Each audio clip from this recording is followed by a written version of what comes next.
Allez hop, c'est reparti pour le troisième national. Je présente Monsieur Kaidou qui va... Hop, voilà, on a éteint. Monsieur Kaidou, il va venir faire le journal avec moi aujourd'hui. Moi, j'ai décidé. J'ai besoin d'un compagnon de jeu. Allez, parlons bien. Parlons de tout ce qui m'est passé devant le nez. Pour ceux qui découvrent le national, c'est tout ce qui m'est passé devant le nez. Dans le monde ludique, mais pas que.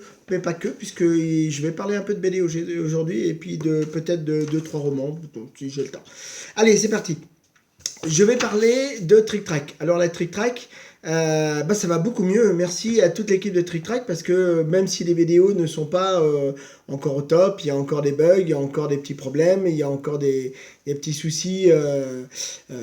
Ça marche pas toujours bien, ça marche pas toujours super bien. J'ai toujours le live qui déconne, j'ai toujours le chat qui déconne, mais globalement j'arrive à voir les replays, j'arrive à voir par mon compte premium et par les Picos ce que je désire. Donc globalement, allez, ça va.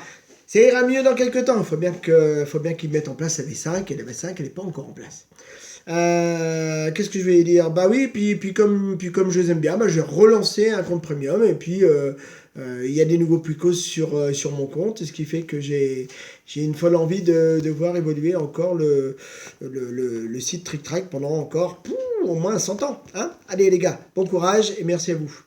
Maintenant, je voudrais parler de Ulule, tiens, Ulule participatif, qui s'est lancé il n'y a pas très longtemps, et qui parle de la Vallée des Rois.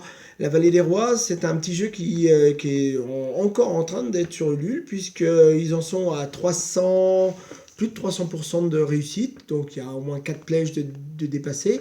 C'est un jeu à deux, c'est un jeu où on joue l'un contre l'autre, un peu style Lara Croft, Indiana Jones. C'est un jeu de cartes. Détends-toi, Minou, couché. Et là, en plus, il y a du Cthulhu dedans, un petit peu mélangé avec des monstres, des animaux, des trésors à découvrir, des tombeaux à visiter. Et ils ont super bien démarré, donc ça me titille un petit peu. Puis c'est pas du gros jeu avec de la grosse figurine qui coûte une blinde. Là, c'est du jeu normal qui coûte, je crois que c'est moins de 30 € si on se lance la première fois. Donc pourquoi pas, après tout, ça peut être sympa. Puis c'est des gars qui ont l'air sympas, donc je vois pas pourquoi je me gênerais. Je voudrais parler d'un truc qui me tient à cœur aussi, c'est un petit peu le jeu de rôle qui revient. Alors le jeu de rôle n'est pas vraiment disparu, hein, un peu comme le rock'n'roll. Ça reste encore là, ça restera encore pendant des années et des années. Ça n'est pas disparu et il y a toujours des fervents admirateurs et des fervents joueurs de Donjons Dragons, comme il y a des fervents du rock et du rock'n'roll. Et ça existera encore pendant très très longtemps. Je vous montre ça déjà. Ça, vous connaissez pour la plupart d'entre vous, en tout cas ceux qui ont 40 ans passés. C'est Donjons et Dragons, la version base, orange. Il n'y a pas tellement de boîtes comme ça qui sont dédicacées. Moi, j'ai la chance d'en avoir deux. Une en bon état, celle-ci, puis une autre encore plus vieille et qui a été dédicacée par le maître en personne. Et Monsieur Gary Gygax, qui est maintenant, hélas, disparu depuis quelques années. Et tout ça pour vous dire que c'est une de mes boîtes que je chéris le plus dans ma collection. J'y joue plus, hélas, mais ça me titille, j'ai envie de recommencer un petit peu du jeu de rôle. Donc pourquoi pas, d'ici très peu de temps, me relancer dans du jeu de rôle un petit peu plus simple. Et j'en parle parce qu'en ce moment sur sur la Trick Track TV, il y a Smash Up. Smash Up, c'est un jeu créé par Monsieur Fall pour le délire, pour le plaisir, et je pense pas qu'il ait d'autres vues, puis s'il en a d'autres, tant mieux pour lui, mais pour l'instant en tout cas il nous fait plaisir, parce qu'il partage des épisodes de 20 minutes tous les jours, depuis 2 jours, là aujourd'hui il devait y en avoir un, je l'ai pas vu, alors peut-être qu'il arrivera pas, mais en tout cas c'est des épisodes qui vont arriver régulièrement et qui vont nous montrer comment se passe une partie de Smash Up. Dont Monsieur Guillaume est d'un des joueurs et Monsieur Fred Henry est le deuxième joueur, Monsieur Fall jouant le rôle de maître de jeu. L'idée, le thème, la mécanique, tout ça me plaît assez bien, donc je vais suivre de près cette petite expérience trick-tracienne, une de plus. Et voilà pourquoi je dis que le monde du jeu de rôle n'est pas mort, n'est pas disparu, il existe encore, il existera encore pendant longtemps. Surtout que là, actuellement, vous avez Cthulhu 7ème édition qui vient de sortir et qui est arrivé chez les gens qui avaient participé au participatif pour la 7ème édition.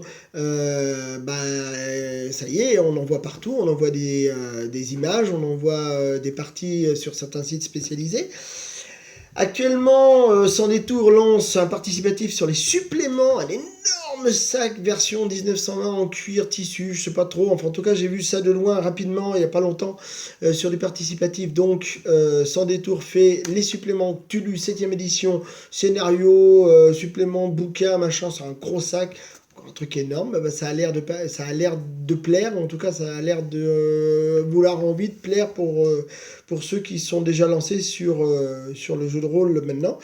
Vous avez nominé Satanis Mania Veritas qui a été relancé, qui de mémoire me semble avoir été un bon succès, ou en tout cas est en cours d'être. Et puis, je vais parler aussi d'un monsieur qui s'appelle Karl Laft, le rôliste. Alors, je ne sais pas si je le dis correctement, il va m'engueuler, mais je m'en fous. Je l'ai dit, je lui fais de la pub. Il a un site, il s'est un passionné, un dingue de jeux de rôle. Et ce monsieur-là, il fait un site où il gère tout ça. Et c'est un malade. Et en plus, il est un magicien sur les stands dans les salons. Il partage. Et ça, c'est le top du top. Partager dans le monde du jeu, que ce soit du jeu de rôle, du plateau, ou du wargame, ou de la figurine, il faut partager parce que ça sert à ça. Le jeu sert à ça. Parlons d'autre chose que du jeu de rôle, parlons de La glace et le ciel de Monsieur Toscano de chez Hopla. Monsieur Toscano, c'est le patron de Hopla en plus. Il a sorti un nouveau jeu qui s'appelle La glace et le ciel. C'est un coopératif fort malin. J'ai pas eu encore la chance de le jouer. Je l'ai vu jouer à notre petit stratagème, notre petit salon. J'ai vu aussi une partie sur un site. J'ai vu aussi la règle. C'est fort malin. Ça se rapproche un peu d'Anabi. C'est très calculatoire par contre. Je pense qu'il aura un bon succès pour les fêtes de Noël. C'est un très bon jeu, en plus responsable comme sait faire Monsieur Toscano. Je vais parler aussi d'une ressortie de Strug The Edge. Alors ça y est, qui vont me hurler dessus, on dit pas comme ça, je m'en fous, je sais pas parler anglais, j'ai arrêté de parler anglais à la première journée de 6ème parce que la prof était nulle et moi j'étais encore plus. En tout cas, Strug The Edge de chez Yellow est une réimpression en fait. C'est un vieux jeu, c'est un ancien jeu de civilisation, certainement pour les spécialistes du genre, le nec plus ultra du jeu de société, en termes de jeu de civilisation, de construction de civilisation, et qui pour certains carrément le parfait exemple du jeu qu'il faut avoir dans sa ludothèque. C'est très complexe, c'est très gros, c'est très lourd, attention, c'est pas du petit jeu pour rigolo, ça prend 2 heures en moyenne et ça c'est que pour une partie avec des gens qui connaissent les règles. Donc je vous conseille que si vous voulez y jouer, jouez-y avec des gens qui connaissent le jeu. Il ressort et c'est une bonne initiative parce que c'est vraiment un très très bon jeu. J'y jouerai peut-être pas 3 parties dans ma vie, mais la première partie que j'ai jouée, j'ai trouvé ça très bon. Cette semaine, il y avait aussi le Ludix, le festival où la CAL a remporté, semble-t-il, 2 médailles. Ludix est un festival qui permet à des créateurs de présenter leurs jeux et ils y sont arrivés puisqu'ils ont reçu, encore une fois, 2 médailles. À mon avis, Yanguy sur Roche, ils doivent payer les jurys, c'est pas possible. Mais bravo à eux. J'ai joué à quoi cette semaine? J'ai joué à Innovation. Alors Innovation, pour ceux qui ne connaissent pas, j'ai perdu la boîte, bien sûr, comme par hasard. Elle était là, elle n'est plus là. Innovation. Oui, il est passé Innovation. Ah, il est là. Non, il n'est pas là. Bon, je ne sais pas ce que j'ai fait d'innovation. Oh merde, c'est pas vrai, je vais tout recommencer.